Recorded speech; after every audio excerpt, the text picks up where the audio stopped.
মাননীয় স্বরাষ্ট্রমন্ত্রীর প্রত্যক্ষ নির্দেশনায় সুন্দরবন অঞ্চলের সকল বনদস্যুর বিরুদ্ধে বাংলাদেশ কোস্টগার্ড কঠোর অবস্থানে রয়েছে। এর অংশ হিসেবে বাংলাদেশ কোস্টগার্ডের নেতৃত্বে operation restore piece in Sundarban এবং অপারেশন ম্যানগ্রোভ শিল্ড নামে দুটি বিশেষ অভিযান পরিচালিত হচ্ছে। এই অভিযানের ধারাবাহিক সফলতা হিসেবে চতুর্থবারের মতো অপারেশন ম্যানগ্রোভ শিল্ডের আওতায় অভিযান পরিচালনা করে কুখ্যাত ডাকাত মেজর জাহাঙ্গীর বাহিনীর প্রধান মোহাম্মদ জাহিদুল ইসলাম ওরফে মেজর জাহাঙ্গীরকে আটক করা হয়। সুন্দরবনের কুখ্যাত ডাকাত মেজর জাহাঙ্গীর দাকব থানাধীন সুন্দরবনের শিবসা নদীর আদাচাই ফরেস্ট অফিস সংলগ্ন কালীর খাল এলাকায় অবস্থান করছে বলে জানা যায়। প্রাপ্ত গোপন তথ্যের ভিত্তিতে আজ 12ই মে 2026 মঙ্গলবার মধ্যরাত 1টায় কোস্টগার্ড বেস মংলা কর্তৃক উক্ত এলাকায় একটি বিশেষ অভিযান পরিচালনা করে তাকে 2টি একনলা বন্দুক ও 5 রাউন্ড তাজা কার্তুজ সহ আটক করা হয়।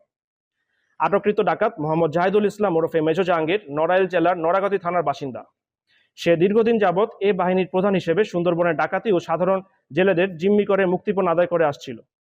জব্দকৃত অস্ত্র, গোলাবারুদ ও আটককৃত ডাকাতের পরবর্তী আইনানুগ ব্যবস্থা গ্রহণের কার্যক্রম প্রক্রিয়াধীন রয়েছে। সুন্দরবনকে সম্পূর্ণরূপে দস্যুমুক্ত করতে বাংলাদেশ কোস্টগার্ড ভবিষ্যতেও এ ধরনের অভিযান অব্যাহত রাখবে।